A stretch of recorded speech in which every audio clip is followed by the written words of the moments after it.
है वो लिख सके। मसलन आप क्वेश्चनर भेज देते हैं किसी रिस्पोंडेंट के पास और उसमें आप पॉलिटिकल पार्टी जज करना चाह रहे हैं कि कौन सी लोगों की एफिलिएशन कौन सी पॉलिटिकल पार्टी के साथ। एक वे तो ये है कि आप क्लोज एंडेड क्वेश्चन लिख के भेज देते हैं कि जी आप ए बी सी डी ये 4 पॉलिटिकल पार्टीज हैं, आप इनमें से किसको वोट देना पसंद करेंगे। तो रिस्पोंडेंट के पास वो 4 ऑप्शन। एक दूसरा तरीका इसी क्वेश्चन को ओपन एंडेड फॉर्म में लेके जाने का ये हो सकता है कि आप उन्हें बताएं कि कौन सी पॉलिटिकल पार्टी आपके लिहाज से ऐसी है जो जिसने बेहतर वर्क किया है और आप उसको किस बिना पे पसंद करना चाहेंगे। अगर इस तरह का क्वेश्चन देंगे तो फिर डेफिनेटली उसमें 2-3 लाइंस की आप स्पेस देंगे और रिस्पोंडेंट जो है वो आंसर तो उन्हीं 3-4 पॉलिटिकल पार्टीज में से किसी एक का देगा, लेकिन वो साथ अपने आंसर को जस्टिफाई भी करेगा कि इस वजह से मैं इसको सिलेक्ट कर सकता।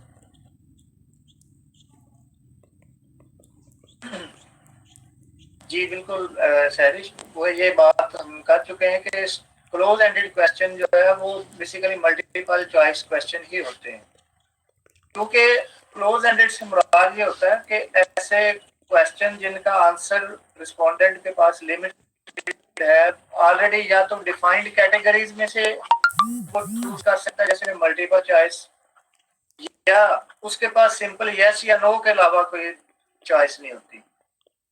जैसे आप किसी से पूछते हैं आर यू मैरिड, वो कहेगा यस नो, चले बात खत्म हो गई।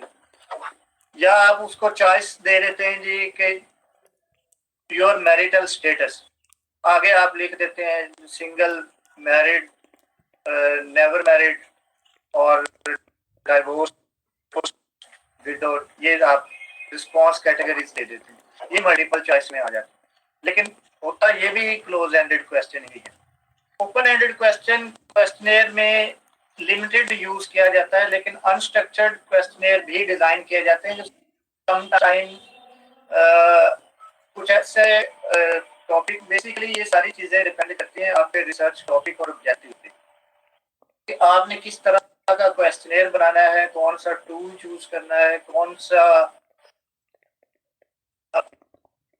एरिया जो है वो आपके लिए सूटेबल है। तो ये जब आप अपना रिसर्च टॉपिक चूज करते हैं और फिर उसके रिसर्च ऑब्जेक्टिव डिजाइन करते हैं, तो ये सारी चीजें उसके अंदर फिर इन्हीं चीजों को मद्देनजर आके आपने अपना डाटा कलेक्शन का टूल डेवलप करना होता है। और अगर आप क्वेश्चनेयर डेवलप कर रहे हैं तो फिर आप उसमें अगेन देखेंगे कि क्या कोशिश ये की जाती है क्वेश्चनेयर के अंदर कि आप उसको स्ट्रक्चर्ड फॉर्म में रखें, शॉर्ट फॉर्म में रखें, ताकि रिस्पोंडेंट को आंसर देना इजी रहो। उसके लिए क्योंकि ये एक बड़ा होता है सोशल इशू भी है, या कह रहे हैं कि एक टाइम प्रेशर होता है सब लोगों पे।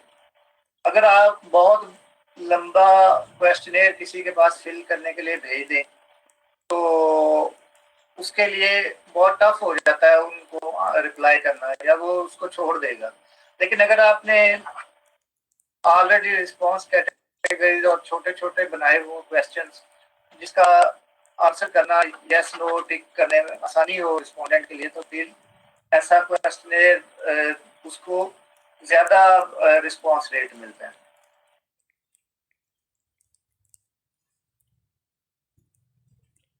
जी सर, ओपन एंडेड में बेसिकली फिर वही बात आ जाती है कि ओपन एंडेड में आपके क्वेश्चन पे डिपेंड करता है कि आपका क्वेश्चन किस लेवल का है।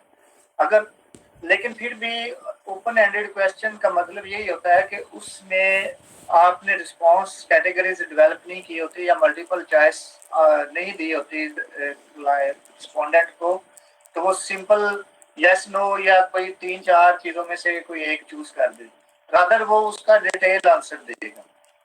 वो डिटेल आंसर आपके क्वेश्चन पे फिर डिपेंड करता है कि वो डिटेल आंसर 1-2 लाइंस में भी हो सकता है और 1-2 पेजेस पे भी हो सकता है, लेकिन उसमें आपने बाउंड नहीं किया होता ओपन एंडेड क्वेश्चन में रिस्पोंडेंट को।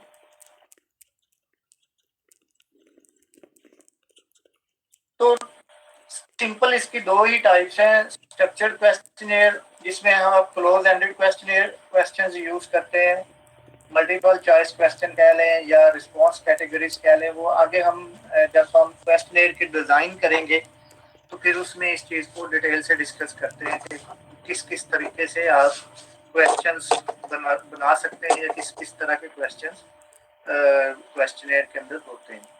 और अनस्ट्रक्चर्ड क्वेश्चनियर में फ्री रिस्पांस या फ्री एक्सप्रेशन होते हैं, जो रिस्पोंडेंट है वो आपको अपनी मर्जी का आंसर दे सकता है। और ओपन एंडेड क्वेश्चन जो है वो अनस्ट्रक्चर्ड क्वेश्चनियर में यूज किए जाते हैं। नेक्स्ट स्लाइड की तरफ चलते हैं।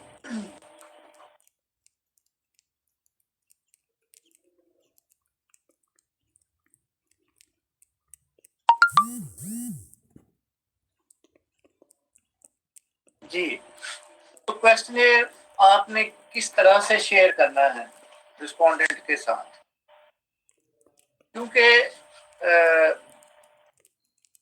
अगेन मैं वही बात रिपीट करूंगा कि क्योंकि रिस्पोंडेंट ने क्वेश्चनियर का आंसर खुद से देना होता है, इसलिए आप क्वेश्चनियर रिस्पोंडेंट को शेयर करते हैं और फिर वो उसको आपको रिस्पॉन्स भेजते हैं।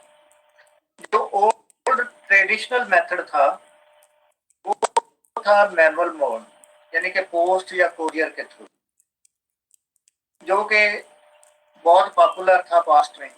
और इसमें क्या होता था कि जब रिसर्चर कोई भी क्वेश्चनियर भेजता था किसी के पास, तो वो साथ में एक रिटर्न इनवेलप भी उसी के अंदर डाल के भेजता था क्वेश्चनियर के साथ ही, ताकि जो रिस्पोंडेंट है वो उसको वापस पोस्ट कर दे, क्योंकि उस वक्त एक पोस्ट और ट्रेडिशनल सिस्टम था।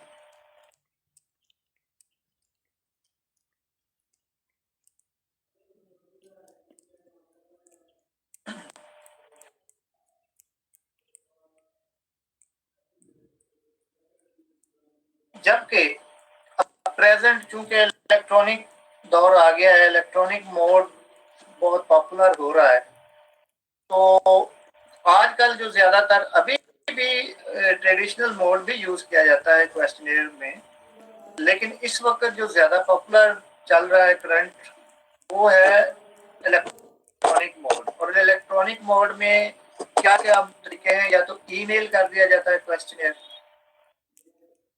या सर्वे वेबसाइट्स हैं, डिफरेंट सर्वे वेबसाइट्स हैं जो कि फैसिलिटेट करती हैं सर्वे कंडक्ट करने में, और वो सर्वे वेबसाइट्स किसी न किसी तरीके से आपको अप्रोच कर लेते हैं, क्योंकि उनके पास किसी न किसी हवाले से आपका डेटाबेस होता है, नेटवर्क होता है, जिससे वो आपकी इंफॉर्मेशन एक्सेस कर लेते हैं। लाइक सर्वे मंकी बड़ा एक वेबसाइट है, बड़ी कॉमन है। इसी तरह की और माइक्रोसॉफ्ट की एक दो वेबसाइट्स हैं जो कि सर्वे कंडक्ट करती हैं, ये फैसिलिटेट करती हैं डिफरेंट रिसर्चर को। गूगल ड्राइव जो है, गूगल इटसेल्फ करती है आप फैसिलिटेट रिसर्च कंडक्ट करने में। उसके बाद सोशल मीडिया है, आपने शायद आपको कभी इत्तेफाक हुआ हो कि आपने कोई पेज ओपन किया याहू का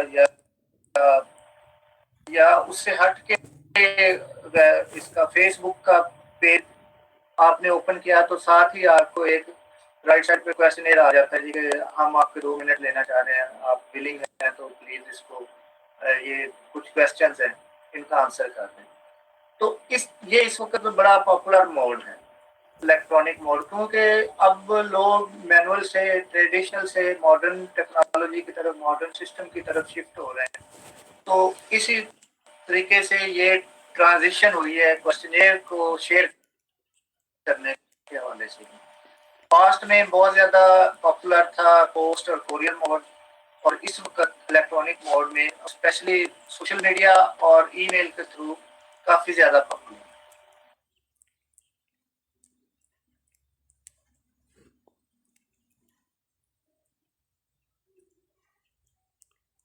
नेक्स्ट स्लाइड्स पे चलते हैं। कंस्ट्रक्शन ऑफ क्वेश्चन, ये आगे 2 3 4 जो स्लाइड हम पढ़ेंगे वो कंस्ट्रक्शन के हवाले से है। कंस्ट्रक्शन से मुराद ये है कि हमने किस तरह से क्वेश्चनेयर को डिजाइन करना है, बनाना किस तरह से है, किन किन चीजों का हमने ख्याल रखना है क्वेश्चनेयर को डेवलप करते हुए, क्वेश्चनेयर को डिजाइन करते हुए। क्योंकि क्वेश्चनेयर अगेन जब आप स्टडी डिजाइन आप चूज करते हैं तो फिर उसमें आपने देखा जाता है कि आपकी टारगेट पॉपुलेशन क्या है, वहाँ पे किस तरह के लैंग्वेज आपने यूज करनी है, किस तरह के लोग हैं जो जो किस तरह की इंफॉर्मेशन आपको प्रोवाइड कर सकते हैं। तो जब आपने क्वेश्चनेयर को डिजाइन करना है, क्वेश्चनेयर को डेवलप करना है, तो फिर आपने आपकी जो टारगेट पॉपुलेशन है उनका माइंडसेट, उनके एजुकेशन लेवल, उनके ट्रेडिशनल, उनके कल्चर को भी मद्देनजर रखना होता है। कभी भी रिसर्च के अंदर, क्योंकि हम एथिक्स पढ़ते हैं रिसर्च के एथिक्स ये हैं कि वैसे जब हम इंशाल्लाह इंटरव्यू को पढ़ेंगे तो इंटरव्यू में हम साथ ये भी पढ़ेंगे कि रिसर्चर को कैसा होना चाहिए और वो क्या क्या चीज़ें हैं जो कि इंटरव्यू पे अफेक्ट करती हैं। जब हम इंटरव्यू को पढ़ेंगे उसमें भी ये चीज़ डिस्कस होगी। अभी के लिए मैं ये बता दूं कि एथिकली रिसर्चर ने कभी भी कोई ऐसी बात नहीं करनी होती, कोई भी ऐसा क्वेश्चन नहीं करना होता जो कि रिस्पोंडेंट को डायरेक्टली या इनडायरेक्टली हर्ट कर दे, उसके इमोशंस को डिस्टर्ब कर दे।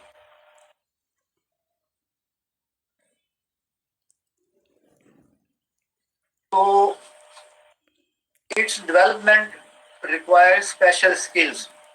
पहली बात तो ये है कि क्वेश्चनेयर हर बंदा डेवलप नहीं कर सकता। ये नहीं कि आप उठे और आपने कहा जी कि मैं 2-4 आंसर क्वेश्चन बना के तो उसके 2-4 रिस्पॉन्सेज बना के तो मेरा एक टूल डेवलप हो गया। इतना इजी नहीं है, इसके लिए बड़ी स्पेशल स्किल्स रिक्वायर हैं, क्योंकि इसकी रिलायबिलिटी और वैलिडिटी को पहले टेस्ट किया जाता है। जब कोई भी क्वेश्चनेयर जब बनाया जाता है, कोई भी टूल डेवलप किया जाता है, तो उसको पहले स्टैटिस्टिकली टेस्ट किया जाता है उसकी रिलायबिलिटी को चेक करने के लिए। अगर तो वो रिलायबल हो, सोशल साइंसेज के अंदर अगर उसकी रिलायबिलिटी 0.7 तक आ जाती है तो फिर वो रिलायबल होता है। तो 0.7 या 0.7 से ऊपर है तो वो रिलायबल है। अगर इससे कम उसकी रिलायबिलिटी होती है क्वेश्चनेयर की, तो फिर उसको फर्दर उसमें कुछ अमेंडमेंट की जाती है। लेकिन वो रिलायबिलिटी का प्रोसेस क्या है वो आप पढ़ेंगे स्टैटिस्टिक्स के अंदर। जो आपके स्टैटिस्टिक्स के टीचर होंगे वो आपको गाइड करेंगे कि रिलायबिलिटी एसपीएसएस पे किस तरह से टेस्ट की जाती है। एनी हाउ, तो डेवलपमेंट इसकी करने के लिए एक आपको स्पेशल स्किल्स चाहिए। स्पेशल स्किल्स ये हैं कि आपको रिसर्च का थ्रू नॉलेज हो, आपको कमांड हो एसपीएस पे, आपको पता हो कि रिलायबिलिटी आपने कैसे टेस्ट करनी है। तो ये सारी चीजें। टाइटल जब आपने बनाना है क्वेश्चनेयर, तो सबसे पहले आप क्या करते हैं, आप टाइटल देते हैं क्वेश्चनेयर को। टाइटल क्या होता है, आपकी स्टडी का नाम होता है या जो भी आपके रिसर्च पर टाइटल है, जो भी आपका रिसर्च क्वेश्चन है उसके रिलेटेड जो भी आपने उसको अनुमान दिया है अपनी स्टडी को, तो वो सबसे पहले होता है। Title should be precise and clear, यानी कि वो टाइटल आप देते हैं वो छोटा होना चाहिए और क्लियर होना चाहिए, यानी उससे अगले बंदे को पता चल जाए, रिस्पोंडेंट को, कि ये किस चीज के बारे में। उसको टाइटल पढ़ते ही ये आइडिया हो जाए कि मसलन आप हमारी स्लाइड का टाइटल है मेथड्स ऑफ सोशल रिसर्च, तो जो भी पढ़ेगा तो उसको आइडिया हो जाएगा कि ये सोशल रिसर्च के बारे में। अगर आपका टाइटल आपके रिसर्च ऑब्जेक्टिव को या रिसर्च टाइप को जस्टिफाई नहीं कर रहा, आपने एम्बिगुअस टाइटल लिखा जिससे अगले बंदे को समझ ही नहीं आ रही कि ये कहना क्या चाह रहा है, तो वो हो सकता है कि वो उसको बॉदर ही ना करे, वो कहे पता नहीं ये क्या चीज इसने भेज दी है, उसको फेंक दे। इसलिए टाइटल जो है वो बड़ा अपीलिंग होना चाहिए, प्रिसाइज और क्लियर हो, ताकि रिस्पोंडेंट को फौरन समझ आ जाए कि ये किस क्या है, ये इसके अंदर क्या है या क्या हो सकता है। Must having the purpose and consent to use information. जो भी आप क्वेश्चन डेवलप करते हैं उसके अंदर क्लियरली पर्पस लिखा होना चाहिए कि ये किस पर्पस के लिए है। मसलन आप इसको बोलते हैं कवर लेटर। पहला जो टाइटल के बाद आपने नीचे कवर लेटर दिया होता है कि सर मैडम आई एम फलां और I am conducting this research for academic purpose, I would like to ask you few question and your consent to use this information for academic purpose. बस इस तरह की 2-4 लाइनें लिखी होती हैं, उसके नीचे स्पेस छोड़ी होती है जिसमें क्लाइंट अपने साइन कर देता है रिस्पोंडेंट को। तो जो भी आपका क्वेश्चनियर होगा उसके अंदर आपने पर्पस भी लिखना है और कंसेंट भी लेनी है। कंसेंट मीन इजाजतनामा, कि मैं जो इंफॉर्मेशन आपसे यूज ले रहा हूँ मैं इसको आगे यूज भी कर सकता हूँ एकेडमिक पर्पस के लिए या रिसर्च पर्पस के लिए, जो भी आपका पर्पस आपने लिखा होगा। अगर आप कंसेंट नहीं लेते तो ये एथिकली रॉन्ग होगा और आप इसको रिसर्च के अंदर अप्लाई नहीं कर सकते। आप उस इंफॉर्मेशन को रिसर्च के अंदर एथिकली यूज नहीं कर सकते अगर आपने क्लाइंट से क्लियर, रिस्पोंडेंट से क्लियर कंसेंट नहीं ली। तो इसलिए कंसेंट लेना, इजाजत लेना कि मैं ये इजाजत देता हूँ इस इंफॉर्मेशन को यूज करने की, बहुत जरूरी है।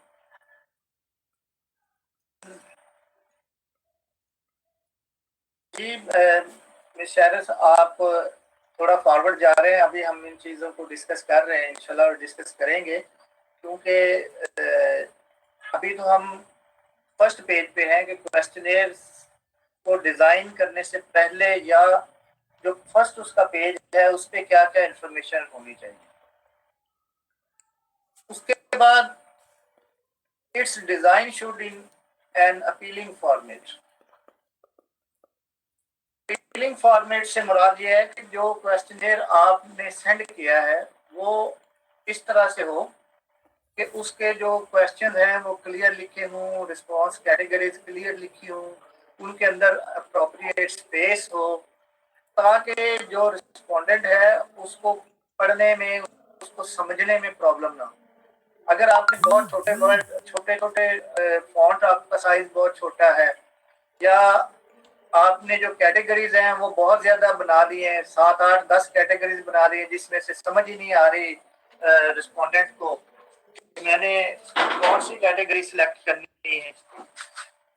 तो इस तरह की जो फॉर्मेट है वो फिर आपका जो रिस्पांस रेट है क्वेश्चनेयर का वो उसको बहुत मिनिमाइज कर देता है, लो कर देता है।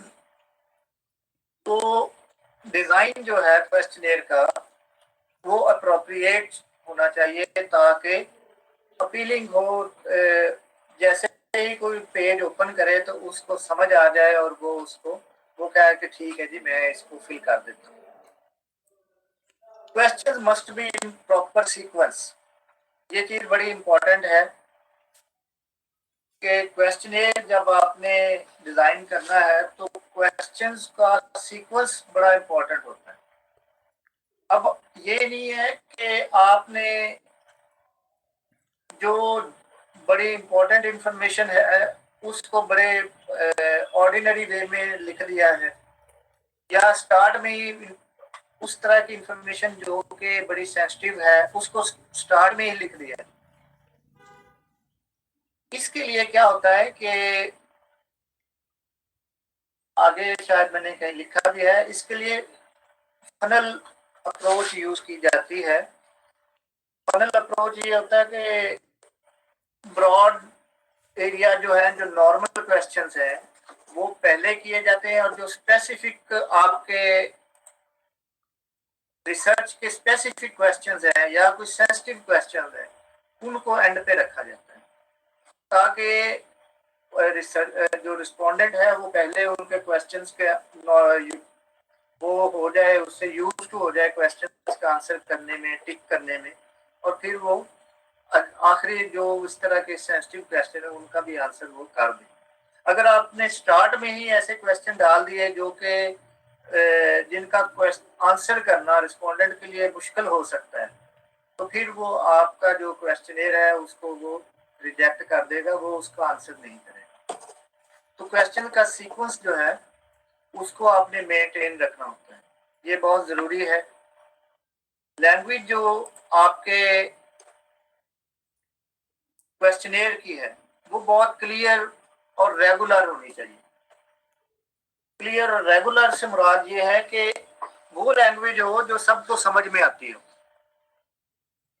मसलन मैं अब उर्दू में बात कर रहा हूँ और उर्दू के मैं कुछ ऐसे वर्ड यूज करना शुरू कर दूं जो कि टिपिकल लिटरेरी नेचर के हैं, तो आपको आधे को समझ ही ना आए कि मैं क्या कहना चाह रहा हूँ। तो फिर इस तरह की लैंग्वेज और इस तरह की इंफॉर्मेशन जो है वो एक्सेप्टेबल नहीं होगी, वो आपका क्वेश्चनेयर है उसको इनवैलिड कर देगी।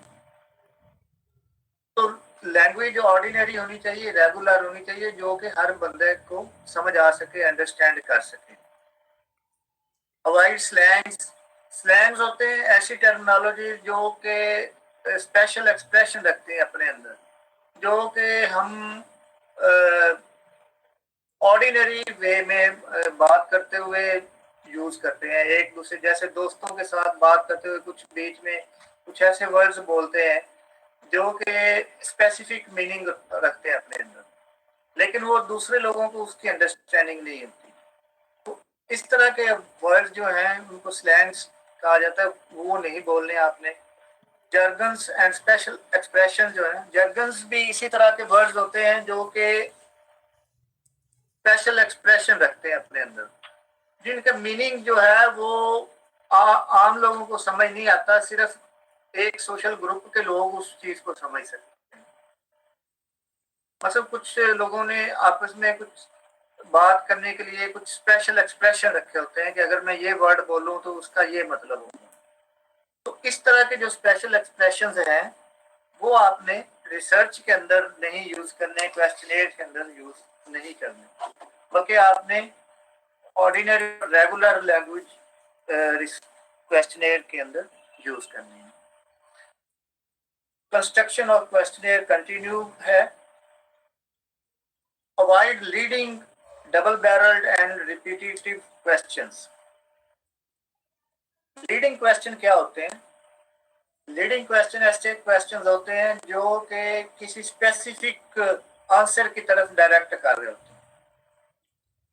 मसलन आप इंफॉर्मेशन लेना चाह रहे हैं क्लाइंट से, रिस्पोंडेंट से, और आप उसको क्वेश्चन ही इस वे में करते हैं कि आप डायरेक्ट कर रहे हैं किसी स्पेसिफिक आंसर की तरफ, कि वो रिस्पोंडेंट जो है वो साइकोलॉजिकली वही आंसर करने पे मजबूर हो जाए या डायरेक्ट हो जाए। इस तरह के क्वेश्चन जो है इनको कहा जाता है लीडिंग क्वेश्चन, जो किसी एक स्पेसिफिक वे में डायरेक्ट कर रहे हैं आंसर को, रिस्पोंडेंट को डायरेक्ट कर रहे हैं कि ये वाला आंसर होना चाहिए, इसका ये इस तरह का आंसर बेहतर हो सकता है।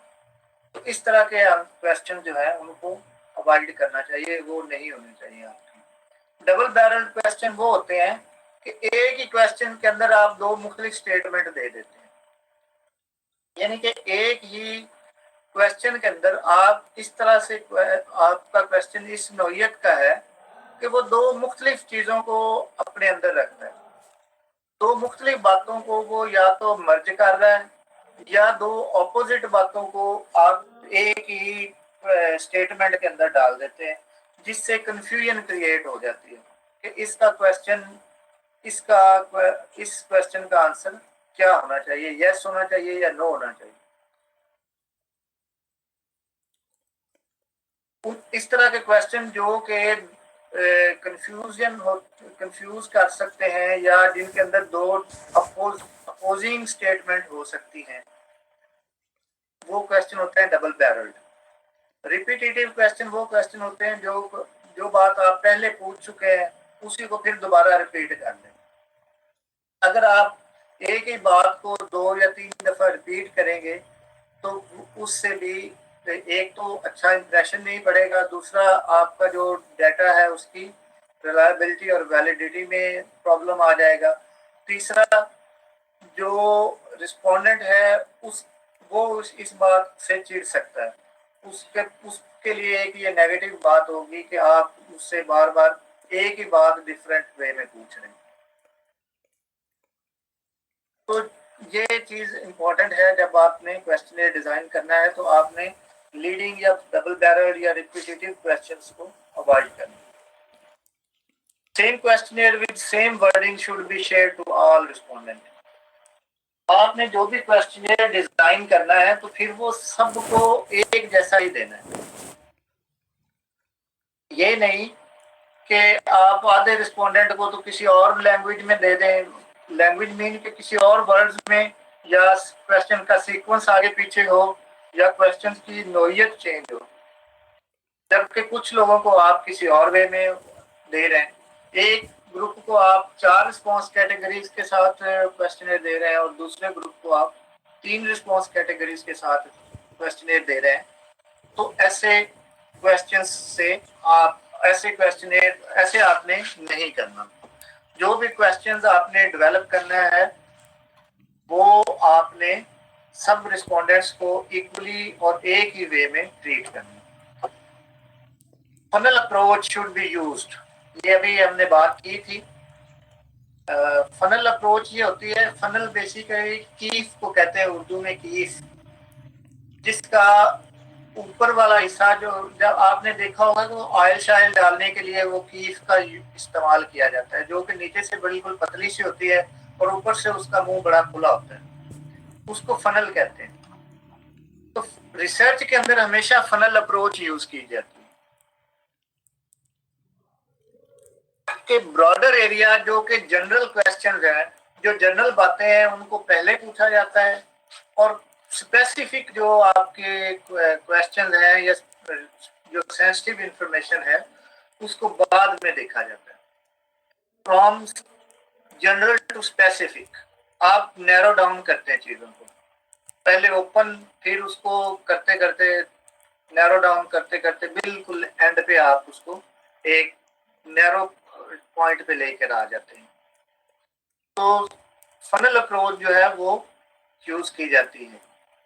Socio demographic information followed by specific research question, ये मैंने एक एग्जांपल दिया है कि सोशियो डेमोग्राफिक इंफॉर्मेशन वो इंफॉर्मेशन है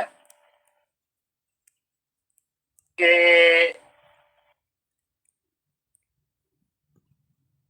जो आपकी डेमोग्राफी से ताल्लुक रखती है, आपके मैरिटल स्टेटस, आपका सेक्स, आपकी एजुकेशन, आपकी जियोग्राफिकल लोकेशन, आपका इनकम लेवल, इस तरह के जो वेरिएबल्स हैं that are related to socio demographic information.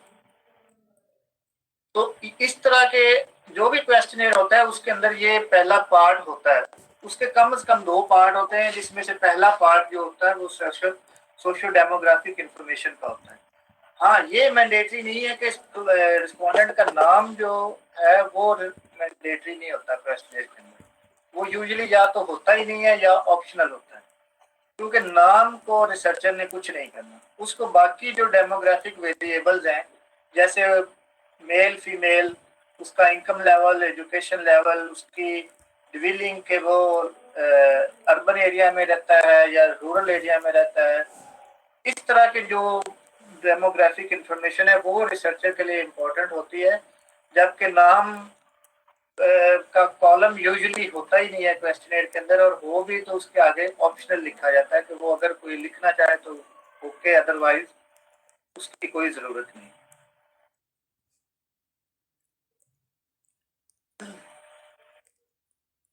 उसके बाद anonymity should be maintained if the information is delicate or intimate in nature। ये भी हम इसमें सारे पॉइंट्स हम डिस्कस कर रहे हैं कि क्वेश्चनर बेसिकली जो उसकी कंस्ट्रक्शन करते हुए आपने किन चीज़ों का ख्याल रखना है, एथिकली भी और टेक्निकली भी, सारी चीज़ें जो है उसके अंदर इन्वॉल्व हैं। तो एनोनिमिटी मीन गुमनामी, यानी कि क्लाइंट रिस्पोंडेंट की सिक्रेसी, उसकी आइडेंटिफिकेशन जो है वो उस हर हाल में उसको सीक्रेट रखा जाता है, उसको कॉन्फिडेंशियल रखा जाता है। रिसर्चर की ये रिस्पॉन्सिबिलिटी है कि वो क्लाइंट को की जो कॉन्फिडेंशियलिटी है उसको किसी भी लेवल पे ब्रीच ना करे, क्योंकि अगर कोई रिस्पोंडेंट आपको ट्रस्ट करके आपको इंफॉर्मेशन दे रहा है और अगर आपको पता चल जाता है, क्योंकि वैसे तो क्वेश्चनेयर या ईमेल में के थ्रू जो चीज़ें रिस्पॉन्ड की जाती हैं उसमें इतना रिस्पोंडेंट का नेम मैंडेटरी नहीं होता, तो नहीं पता चलता कि ये रिस्पॉन्स किसने दिया। लेकिन फिर भी अगर रिसर्चर को पता चल भी जाता है तो फिर भी ये उसकी एथिकली रिस्पॉन्सिबिलिटी है कि वो कभी भी किसी भी हवाले से उस इंफॉर्मेशन को लीक ना करे और उस क्लाइंट की, उस रिस्पोंडेंट की आइडेंटिटी को लीक ना करे किसी भी किस्म की, क्योंकि स्पेशली अगर इंफॉर्मेशन इस नोयत की है, इंटीमेट, यानी कि कोई बहुत ज़्यादा सेंसिटिव मैटर है, कोई आप किसी से कोई बहुत ज़्यादा प्राइवेट बात पूछ रहे हैं, तो फिर ये रिस्पॉन्सिबिलिटी एज ए रिसर्चर आपकी और भी बढ़ जाती है। A written approval from authorities should be taken wherever required. Authorities मुराद ये है कि कुछ ऐसे एरियाज होते हैं जहाँ पे फॉर एग्जांपल आपने यूनिवर्सिटी के स्टूडेंट के अंदर क्वेश्चनेयर डिस्ट्रीब्यूट करना है, तो उसके लिए ये नहीं है कि आप उठ के गए और आपने क्वेश्चनेयर जाके क्लासरूम में गए और सबको क्लास में पकड़ा दिया कि जनाब इसको फिल करके दे दें।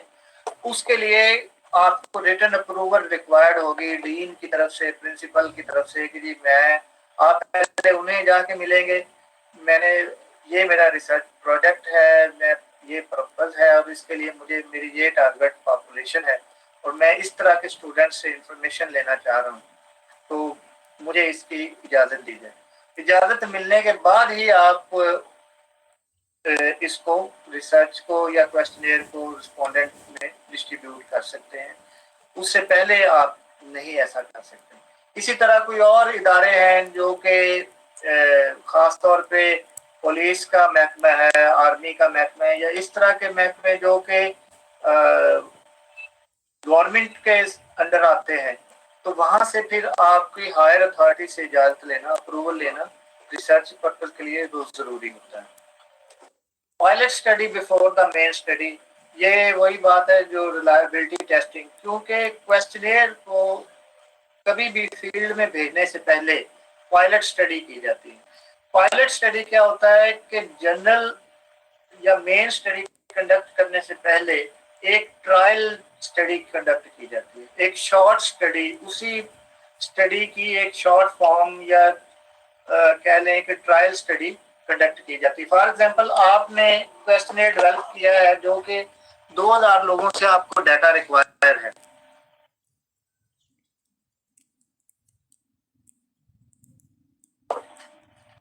तो आप क्या करेंगे कि उस 2000 बजाय इसके कि आप 2000 लोगों को पहले अपना क्वेश्चनेयर भेज देते हैं और बाद में पता चलता है कि आपके तो ये वाले क्वेश्चन, इनमें ये वाले इश्यूज थे, ये क्वेश्चन डबल बैरल था, ये क्वेश्चन, इसका आंसर जो है ये किसी और वे में बेहतर हो सकता था, इस क्वेश्चन की रिस्पॉन्स कैटेगरीज नहीं प्रॉपर बनी हुई, तो वहां पे आप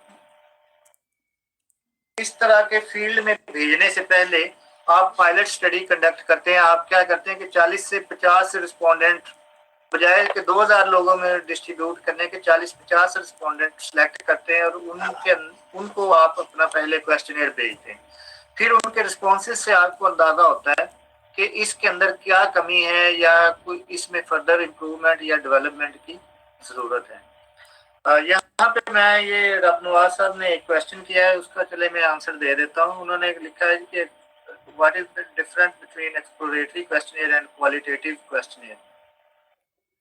बेसिकली एक्सप्लोरेटरी और क्वालिटेटिव में आप इनको सिमिलर कह सकते हैं। जो क्वालिटेटिव रिसर्च एक अप्रोच है, बेसिकली क्वालिटेटिव एक अप्रोच है। दो तरह की अप्रोचेज हम रिसर्च के अंदर यूज करते हैं, क्वालिटेटिव और क्वांटिटेटिव। क्वालिटेटिव वो अप्रोच होती है जहां पे आपने क्वालिटी या करेक्टरिस्टिक्स या किसी स्पेसिफिक बिहेवियर को आपने रिसर्च करना होता है, जबकि क्वांटिटेटिव रिसर्च वो होती है जिसमें आपने बिहेवियर या एटीट्यूड को क्वांटिफाई करना होता है या चीजों को न्यूमेरिक वैल्यू में लेके आना होता है। अब जो क्वालिटेटिव मेथड है, क्वालिटेटिव अप्रोच है, उसके अंदर आपने एक्सप्लोरेटरी रिसर्च कंडक्ट करनी होती है। क्योंकि एक्सप्लोरेटरी रिसर्च का मतलब ये होता है, ये कल भी लेक्चर में डिस्कस हुआ था, कि वो वाले क्वेश्चंस जिनका या तो वो वाई से स्टार्ट होते हैं कि why this thing is happening. Why का जो क्वेश्चन होता है वो एक्सप्लोरेटरी होता है, जिसमें आप एक्सप्लोर कर रहे हैं चीजों को, दूसरे से आप इंफॉर्मेशन लेना चाह रहे हैं, या वो वाले क्वेश्चन, वो वाले इश्यूज जिनके बारे में आपके पास पहले से कोई नॉलेज नहीं है, इस लेवल का नॉलेज नहीं है कि आप उन पे डिस्क्रिप्टिव या क्वांटिटेटिव रिसर्च कर सकें। आपको अभी एक चीज के बारे में इतनी इंफॉर्मेशन नहीं है कि आप फॉर एग्जांपल आप एक कल्चर का मुशाहिदा करना चाह रहे हैं और आपको वहाँ के ये आइडिया ही नहीं है कि वहाँ पे रिचुअल्स कौन कौन से रिचुअल्स हैं और किस किस तरह से परफॉर्म किए जाते हैं, तो आप वहाँ पे स्ट्रक्चर्ड क्वेश्चनेयर नहीं बना सकते। वहाँ पे फिर आप एक्सप्लोरेटरी या क्वालिटेटिव रिसर्च पहले कंडक्ट करेंगे, जिससे आपको वो सारी सिचुएशन का पता चलेगा, उसके बाद ही फिर आप उसको क्वांटिटी कर सकते हैं। ठीक हो गया। अब आगे चलते हैं क्वेश्चनेयर पे वापस।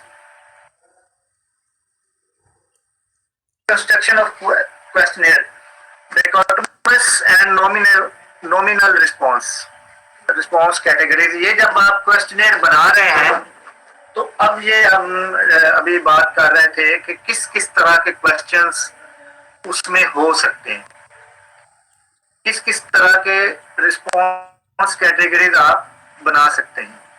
डाइकोटमस वो रिस्पॉन्स कैटेगरीज होती हैं जो दो वेरिएबल्स को इन्वॉल्व करती हैं।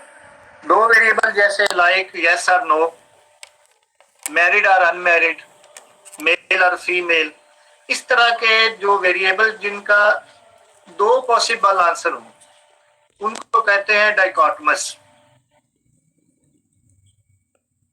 और नॉमिनल रिस्पॉन्स कैटेगरी वो होता है कि जिसमें चीजों को सिर्फ नेम दिया जा सकता है, यानी कि वही जो भी एक शायद रबनवाज का क्वेश्चन था, क्वालिटेटिव टूल वाले जो क्वेश्चन है, लाइक आपने कह दिया कि आपको कौन सा कलर पसंद है, आपने आगे 5-10 कलर दिए हुए हैं कि ये कलर है। अब आप ये नहीं कह सकते कि ब्लैक कलर जो है वो ब्लू से प्रेफरेबल है, या रेड कलर जो है वो ज्यादा अच्छा होता है और ब्लैक कलर वो बेहतर नहीं है। तो ऐसे वेरिएबल जिनका सिर्फ आप नाम यूज कर सकते हैं, लाइक कलर्स है, या सिर्फ उसको कैटेगरीज में लेके आ सकते हैं, या डाइकोटमस है नेचर में, यानी कि उसके दो पॉसिबल आंसर हो सकते हैं। तो एक तो इस तरह के रिस्पॉन्स जो है वो यूज किए जाते हैं इसके अंदर, क्वेश्चनेयर के अंदर, यानी कि ये पॉसिबल है कि आप किस किस तरह से तरह के रिस्पॉन्स कैटेगरीज डेवलप कर सकते हैं। जी कुछ स्टूडेंट्स के कमेंट्स आ रहे हैं कि नेट का इशू है या बारिश की वजह से प्रॉब्लम, बिल्कुल प्रॉब्लम ये आ रहा है, लेकिन somehow we have to manage it, somehow we have to bear it, और कोशिश करें कि आप टच रहें, और ये भी एक कोशिश किया करें कि आपके पास कोई अल्टरनेटिव सोर्स हो, ताकि अगर एक सोर्स से कनेक्टिविटी का इशू आ रहा है तो आप किसी दूसरे मोड पे स्विच कर सकें। तो पहला जो पॉसिबल क्वेश्चनेयर के अंदर हमारे क्वेश्चंस के रिस्पॉन्सेज हो सकते हैं वो या तो डाइकोटमस हो सकते हैं या नॉमिनल रिस्पॉन्स हो सकते हैं। नॉमिनल यानी कि जिसमें सिर्फ आप आगे चीजों के नाम लिख देते हैं। मसलन आप लिख देते हैं जी कि किस तरह का, किस ब्रांड का जो पेंसिल है या पेन है वो आपको ज्यादा पसंद है, किस ब्रांड का मोबाइल आपको ज्यादा पसंद है, सैमसंग, नोकिया एक्सेट्रा, आप 5-6 नाम लिख देते हैं। तो अब जो रिस्पोंडेंट है उसने उसी में से किसी एक को सिलेक्ट करना है। यहाँ पे हम ये बात नहीं कर रहे हैं कि कौन सा ब्रांड दूसरे से बेहतर है। एक तो इस तरह के रिस्पॉन्सेज हो सकते हैं। दूसरे रिस्पॉन्सेज जो ज्यादातर यूज किए जाते हैं वो ऑर्डिनल होते हैं, या लाइकर्ट स्केल यूज किया जाता है रिस्पॉन्सेज के अंदर, क्वेश्चनेयर के अंदर। ऑर्डिनल क्या होते हैं, ये हम जब हम लेवल ऑफ मेजरमेंट पढ़ेंगे उसमें इन चीजों को, हम नॉमिनल को और ऑर्डिनल को, इन चीजों को बड़ी और ज्यादा डेप्थ में देखेंगे। लेकिन अभी के लिए ये बता दूं कि ऑर्डिनल वो स्केल होता है, वो वाली कैटेगरीज होती हैं जो एक प्रॉपर ऑर्डर में आ रही होती हैं, यानी कि लोअर टू हायर या हायर टू लोअर, जिसमें आपको पता चल रहा होता है कि ये चीज इससे बेहतर है या उसका उसकी क्वालिटी इससे पुअर है, आइदर वो सुपीरियर है या इंफीरियर है। जब इस तरह के रिस्पॉन्स बन रहे हों तो आपको, जिससे आपको ये पता चल रहा हो कि ये चीज उससे सुपीरियर है या इंफीरियर है, तो उस इस तरह के रिस्पॉन्स कैटेगरीज को ऑर्डिनल कहते हैं। फॉर एग्जांपल, आप कहते हैं कि आपका डेजिग्नेशन क्या है, टीचर है, हेड टीचर है, प्रिंसिपल है या डायरेक्टर है, फॉर एग्जांपल। अब ये आपने रिस्पॉन्स कैटेगरीज जो बनाई हुई हैं, तो ये ऑर्डिनल लेवल में है। अगर एक पर्सन टीचर लिखता है और दूसरा डायरेक्टर लिखता है तो आपको डिफरेंस समझ में आ जाता है कि कौन बेहतर है और कौन नहीं, कौन इंफीरियर लेवल पे है, कौन सुपीरियर लेवल पे। इसी तरह आप चीजों की प्राइस पे लिख देते हैं कि आपको कितने ब्रांड को, किस प्राइस रेंज का मोबाइल पसंद है, 50,000 वाला, 30,000 वाला, 80, या आपके पास कौन सी ब्रांड का मोबाइल, कौन सी प्राइस रेंज का मोबाइल है, 50,000 वाला, 80,000 वाला, 20,000 वाला। अब अगर एक पर्सन 20,000 पे टिक करता है और दूसरा 50,000 पे, तो आपको डिफरेंस समझ में आ जाता है कि इनका इनमें से सुपीरियर कौन सा है और इंफीरियर कौन सा है। इस तरह के लेवल को कहते हैं ऑर्डिनल लेवल। आई होप के ये चीज आपको क्लियर हो गई होगी। जबकि नॉमिनल लेवल वो होता है कि जहाँ पे रिस्पॉन्सेज में सिर्फ नेम यूज किए जा सकते हैं, उनमें हायर या लोअर, सुपीरियर या इंफीरियर का कॉन्सेप्ट नहीं हो सकता। लाइक मैंने कलर की एग्जांपल दी, ब्रांड मोबाइल की एग्जांपल दी कि आपने ब्रांड्स के नेम लिख दिए कि इनमें से किस ब्रांड का मोबाइल आपके पास है, सैमसंग का है, नोकिया का है, एचटीसी का है, किसी और कंपनी का है। लेकिन आपने ये नहीं लिखा कि प्राइस रेंज इनकी क्या है। अगर प्राइस रेंज में बात आ जाएगी तो फिर वो ऑर्डिनल लेवल हो जाए। लाइकर्ट स्केल जो है वो बहुत ज्यादा यूज किया जाता है क्वेश्चनेयर या इंटरव्यू स्केड्यूल के अंदर। लाइकर्ट स्केल ये होता है कि आप 5, 7 या 9 पॉइंट्स के रिस्पॉन्सेज बनाते हैं, जिसमें बहुत ज्यादा ये एटीट्यूड को मेजर करने के लिए यूज किया जाता है। ज्यादातर एटीट्यूड और बिहेवियर या ओपिनियन को यूज मेजर करने के लिए लाइकर्ट स्केल यूज किया जाता है। आपने अक्सर देखा भी होगा इसकी सबसे जो मशहूर कैटेगरी, 5 कैटेगरीज होती है, वो एग्री टू डिसएग्री की, स्ट्रांगली डिसएग्री की, स्ट्रांगली एग्री से लेकर स्ट्रांगली डिसएग्री की। तो ये बिटवीन जो 5 कैटेगरी होती है, स्ट्रांगली डिसएग्री, स्ट्रांगली, उसके बाद डिसएग्री, फिर न्यूट्रल, फिर एग्री और फिर स्ट्रांगली एग्री। तो ये इस तरह की जो कैटेगरीज हैं ये लाइकर्ट स्केल के अंदर डेवलप की जाती है। इसको ये ऑलरेडी डेवलप्ड स्केल है, तो इसको यूटिलाइज किया जाता है यूजुअली रिसर्च के अंदर। और ये भी ऑर्डिनल लेवल है, क्योंकि अगर एक पर्सन कहता है कि मुझे आई एम स्ट्रांगली डिसएग्री और दूसरा कहता है डिसएग्री, तो आपको डिफरेंस समझ में आ गया कि इन जो स्ट्रांगली डिसएग्री कर रहा है वो, उसका जज्बा जो है वो दूसरे से ज्यादा शदीद है। जबकि अगर एक पर्सन कहता है कि मैं न्यूट्रल हूं, तो न्यूट्रल और डिसएग्री का भी आपको समझ में आ जाता है कि न्यूट्रल जो है उस वो इंफीरियर लेवल पे आ गया या सुपीरियर, वो तो फिर आपके क्वेश्चंस पे डिपेंड करता है कि आप किस तरह के क्वेश्चन डेवलप कर रहे हैं। लेकिन ये कहने का मतलब ये है कि ये भी ऑर्डिनल लेवल है जिसमें आप इंफीरियर और सुपीरियर या हायर टू लोअर को चूज कर सकते हैं।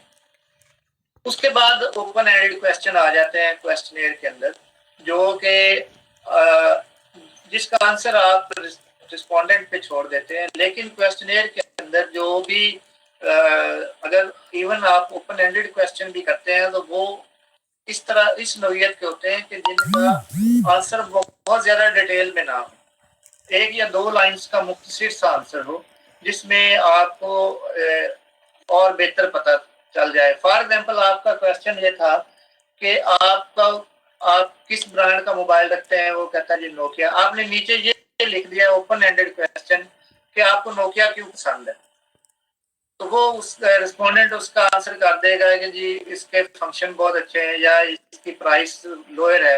वो एक या दो लाइनों में इसका आंसर लिख देगा।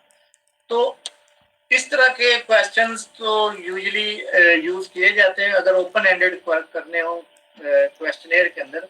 लेकिन ऐसे क्वेश्चन जिनका बिहेवियर या एटीट्यूड के साथ इस तरह का लिंक है कि उसमें बहुत डिटेल डिस्क्रिप्शन चाहिए होती है, तो फिर वो उसके लिए क्वेश्चनियर सूटेबल इंस्ट्रूमेंट नहीं है।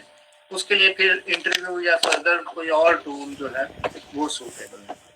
तो यहाँ तक हमने पढ़ लिया कि क्वेश्चनियर क्या होता है, उसकी डिफरेंट डेफिनेशन हमने देख ली, और फिर हमने किस किस तरीके से जब क्वेश्चनियर को डेवलप करना है या कंस्ट्रक्ट करना है तो उसमें एथिकली क्या चीज़ें देखनी है, टेक्निकली क्या चीज़ें देखनी है, क्वेश्चनियर कंस्ट्रक्शन के दौरान किस तरह के आप रिस्पॉन्सेज बना सकते हैं, और कितनी टाइप का क्वेश्चनियर होता है। ये चीज़ें अब तक हमने आज के लेक्चर में डिस्कस की हैं। अब हम देखते हैं कि क्वेश्चनियर के एडवांटेजेस क्या हैं। तो क्वेश्चनियर का सबसे पहला एडवांटेज है लो कॉस्ट। इस पे पैसा आपका बहुत कम खर्च होता है। मसलन आपने एक क्वेश्चनियर डिजाइन किया, अब तो और भी लो कॉस्ट हो गया है। पहले तो चले ₹2 का साथ में इनवेल्व भी भेजना पड़ता था ताकि रिस्पोंडेंट उसको वापस भेज दे। अब तो आपने सर्वे वेबसाइट के थ्रू या सोशल मीडिया के थ्रू वहां पे अपना क्वेश्चनियर पुट करना है और उसका आपको आंसर आ जाता है विदाउट एनी कॉस्ट या बहुत ही लोअर कॉस्ट पे। तो क्वेश्चनियर का सबसे बड़ा एडवांटेज यह है कि इसमें आपके जो रिसोर्सेज हैं, मॉनेटरी रिसोर्सेज हैं, वो बहुत कम खर्च होते हैं, लेस एक्सपेंसिव है। उसके बाद लार्जर पॉपुलेशन इज एक्सेसिबल। ये क्वेश्चनियर का बड़ा एडवांटेज है कि आप एक बहुत बड़ी टारगेट पॉपुलेशन को अपना क्वेश्चनियर जो सेंड कर सकते हैं। जब आप सोशल मीडिया पे या सोशल वेब के थ्रू या ईमेल के थ्रू आप, और आजकल व्हाट्सएप और जो एसएमएस है वो भी इसी टेक्नोलॉजी के अंदर फॉल करता है, तो वहाँ पे आप हजारों लोगों को भेज देते हैं, एक क्लिक पे हजारों लोगों को एक्सेस कर सकते हैं ईमेल के थ्रू, सोशल मीडिया के थ्रू, या इवन आप कोरियर भी करते हैं तो बहुत एक पॉपुलेशन के पास, फॉर एग्जांपल आपने आपके जो क्वेश्चंस हैं या आपके स्टडी ऑब्जेक्टिव हैं वो इस नौइयत के हैं कि आपने चारों सूबों से आप डाटा लेना चाह रहे हैं, चारों सूबों के एक एक सिटी से। तो आप सिलेक्ट करते हैं कि जी जो भी इनके कैपिटल हैं, प्रोविंशियल कैपिटल्स, आप वो सिटी सिलेक्ट कर लेते हैं। तो आपके लिए कितना मुश्किल है कि आप अगर आप लाहौर के रेजिडेंट हैं तो लाहौर से क्वेटा जाएं और पेशावर जाएं और कराची जाएं और वहां से डाटा कलेक्ट करें। बट ये ज्यादा फिजिबल होगा या यहाँ से आप 100 लोगों को ईमेल कर दें या 100 लोगों को कोरियर भेज दें कि वो आपको फिल करके वापस भेज दें। तो डेफिनेटली आप के लिए फिजिबल ये है कि आप उनको कोरियर कर दें। तो कोरियर जो है उससे एक लार्जर पॉपुलेशन जो है वो एक्सेसिबल है, ये इसका बहुत बड़ा एडवांटेज है। It's a not easy approachable respondent can be accessed. वही बात आ गई कि एक तो इसका एरिया बहुत वसी हो जाता है, यानी कि पूरे पाकिस्तान फॉर एग्जांपल आपने चारों सूबों से भी डाटा लेना है तो वो भी क्वेश्चनेयर के थ्रू आप ले सकते हैं। एक तो आपका एरिया ज्योग्राफिकली बहुत वसी हो जाता है।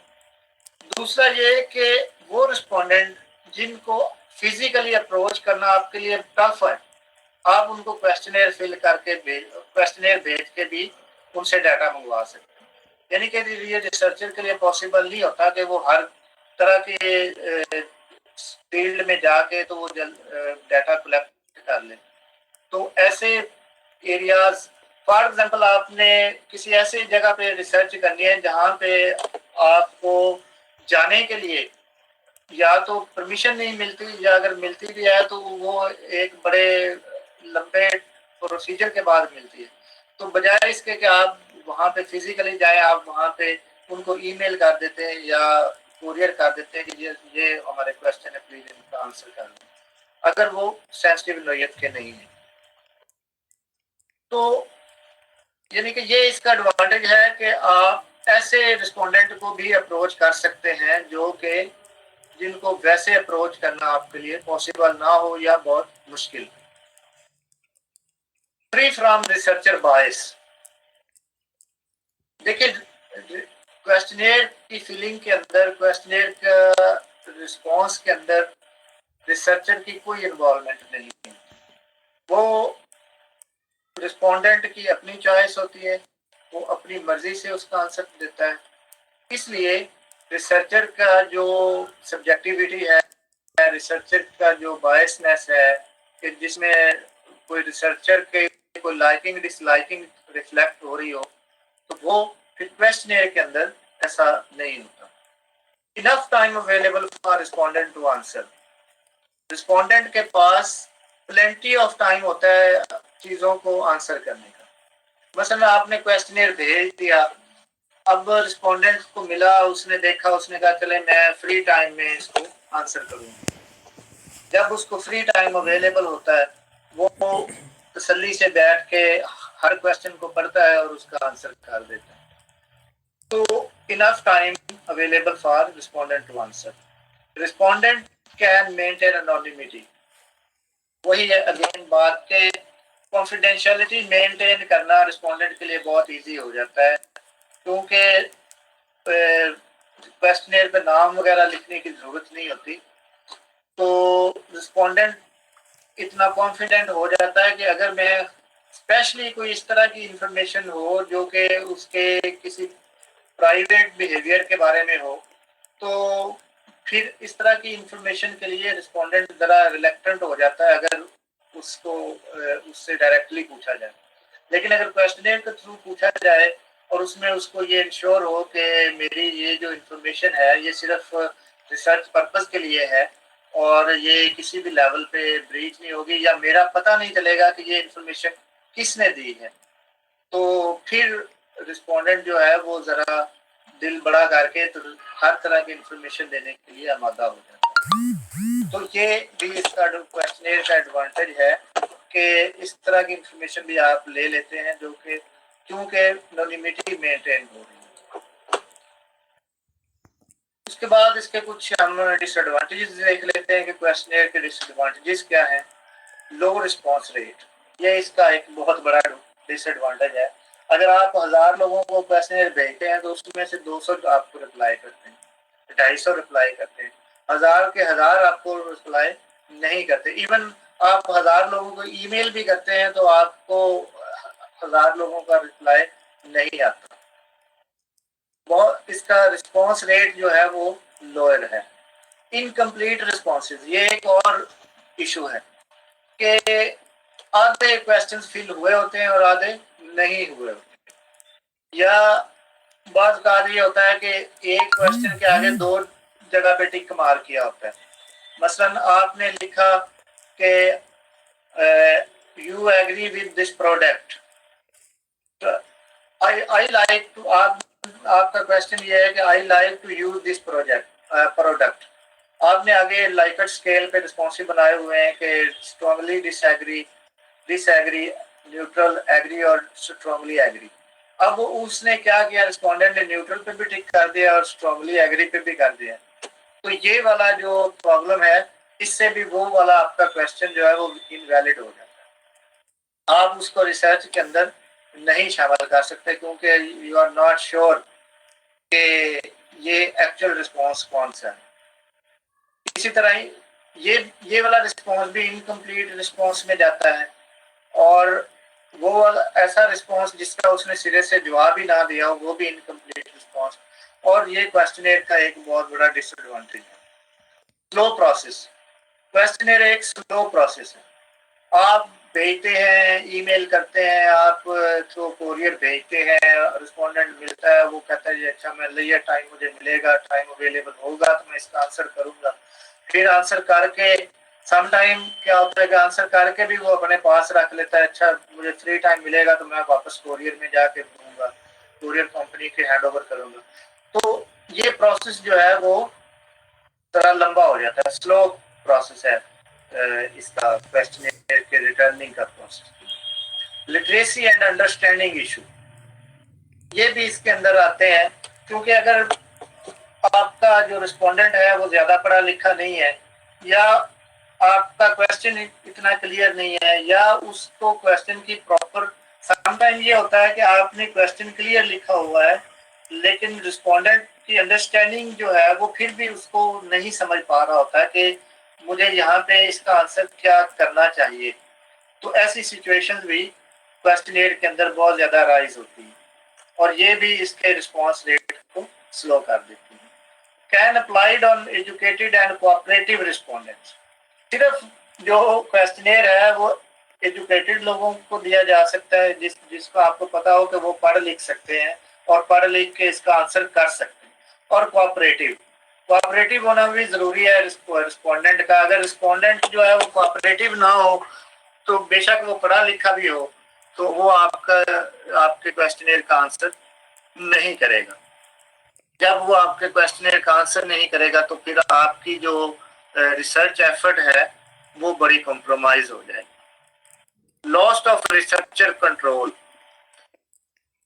वन सेंट, यानी कि फॉर एग्जांपल आपने क्वेश्चनेयर डिजाइन किया और आपने उसको बाय पोस्ट या बाय ईमेल सेंड कर दिया, अब वो आपके कंट्रोल में नहीं रहेगी। अब आपको अगले ही मिनट में इस बात को याद आ गई कि यार ये भी इसके अंदर ऐड करनी चाहिए थी, या ये क्वेश्चन जो है ये मुझे इस तरह से करना चाहिए था, तो वो पॉसिबल आपके पास नहीं हो सकता, क्योंकि once you have sent it has done.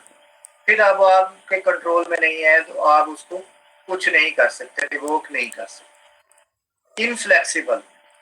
Inflexible से मुराद ये है कि जो क्वेश्चंस हैं बस उसका हाँ ना, यस नो, एग्री डिसएग्री, बस उसी का आंसर दिया जा सकता है। वो आप उसमें कोई फर्दर चीज ऐड अप नहीं कर सकते, ना तो फर्दर कोई उसमें ऐड अप कर सकते हैं, ना कोई चीज एक्सक्लूड कर सकते हैं फिर उसके अंदर से। यानी कि ये स्ट्रक्चर्ड हो जाता है, रिजिड हो जाता है, इनफ्लेक्सिबल है। फ्लेक्सिबिलिटी ये होती है कि आप क्वेश्चंस को मॉडिफाई कर सकें, आप क्वेश्चंस को का सीक्वेंस बदल सकें, आप क्वेश्चन जहाँ पे अगर आपको जरूरत है कि ये क्वेश्चन अगर मैं ना भी करूँ तो मेरा काम चल जाएगा, इस तरह की सिचुएशन जो है वो क्वेश्चनेयर के अंदर पॉसिबल नहीं हो सकती। प्रोबिंग क्वेश्चन, प्रोब क्या होता है, कोई आइडिया है किसी को कि व्हाट इज प्रोबिंग या प्रोब क्या होता है? असल में ये बस डिसएडवांटेज है इस कम्युनिकेशन का सबसे बड़ा कि ये टीचर सेंटर्ड अप्रोच है, टीचर सेंटर्ड कम्युनिकेशन है। मैं बोले जा रहा हूँ, आप सुने जा रहे हैं, मतलब आप लोग उस तरह से रिस्पॉन्ड नहीं कर सकते। अगर जबकि फिजिकल जो सेशन होता है या फिजिकल एनवायरनमेंट के अंदर ये होता है कि वो रेसिप्रोकल हो जाता है, टू वे कम्युनिकेशन होती है, जो कि एक बड़ी बेस्ट चीज है अंडरस्टैंडिंग के लिए और डिस्कशन के पॉइंट ऑफ व्यू से। तो बहरहाल प्रोबिंग जो होती है, प्रोब बेसिकली एक इंस्ट्रूमेंट है, वो उर्दू में इसको बोलते हैं निश्तर। ये एक आला होता है जो कि सर्जरीज के अंदर डॉक्टर यूज करते हैं, और ये क्या करते हैं कि वो जो जख्म खराब हुआ होता है ना, उसके अंदर उसका वो आगे कटर सा लगा होता है और उसको वो डाल के तो वो उस जख्म को ज्यादा ओपन करते हैं। ओपन करके तो वो डॉक्टर को या सर्जन को पता चलता है कि जी प्रॉब्लम कहाँ पे है। एक्चुअल वो उस चीज को वाइड अप करता है, यानी कि क्लियर कर देता है दूसरे लफ्जों में। तो प्रोबिंग क्वेश्चन वो क्वेश्चन होते हैं कि इंस्ट्रूमेंट की तरह जो रिसर्चर है वो यूज करता है। मसलन जब मैंने कल इसकी एक एग्जांपल दी थी कि आप किसी घर का दरवाजा नॉक करते हैं और आप उससे इनकम लेवल पूछते हैं, वो आपको 50,000 बताता है, जबकि उसके पड़ोस में कार भी खड़ी है, 2 बाइक्स भी खड़ी हैं, उनके पास मोबाइल सेट भी 1-1 लाख रुपए का है। तो आपको फौरन पता चल जाता है कि वो अपने इनकम लेवल के बारे में गलत कह रहा है। फिर आप उससे डिफरेंट एंगल से क्वेश्चन करते हैं कि yes physical exploring, definitely physically exploring और एग्जामिनिंग, हाँ जी ये प्रोबिंग में आ जाता है। तो ये वाले जो काउंटर क्वेश्चन होते हैं जो कि झूठ पकड़ने के लिए या सच्चाई को छुपाने की कोशिश को पकड़ने के लिए रिसर्चर यूज करता है, that are called probing questions. True representation, ये बड़ा एक डिसएडवांटेज है क्वेश्चनियर का। ट्रू रिप्रेजेंटेशन से मुराद ये है कि आप जो खास तौर पे रिसर्च जब कंडक्ट कर रहे होते हैं ना, तो कुछ ना कुछ डेमोग्राफिक जो वेरिएबल्स हैं उनकी प्रेजेंटेशन रिप्रेजेंटेशन होनी चाहिए आपके रिस्पॉन्स के अंदर। मसलन आपने 1000 लोगों को क्वेश्चनियर भेजा, उसमें 500 लोगों का क्वेश्चनियर आपको वापस आया। अब क्वेश्चनियर वापस आने वालों में आपने देखा कि मेल 400 हैं और फीमेल 100 हैं जिन्होंने भेजा, जबकि आपने 500 मेल्स को भेजा था और 500 फीमेल्स को भेजा था। तो अब क्या हुआ कि यहाँ पे जेंडर रिप्रेजेंटेशन प्रॉपर नहीं हो रही। मेल के आंसर तो 400 है, 400% मतलब 80% है और 20% है फीमेल के आंसर। तो क्या आप सिर्फ वो उनकी बेस पे जो कि मेल सेंटर्ड आंसर्स हैं, क्या आप फीमेल पे भी एज इट इज जनरलाइज कर सकते हैं? बहुत मुश्किल हो जाता है। इसलिए ट्रू रिप्रेजेंटेशन जो है वो क्वेश्चनियर के अंदर एक प्रॉब्लम है।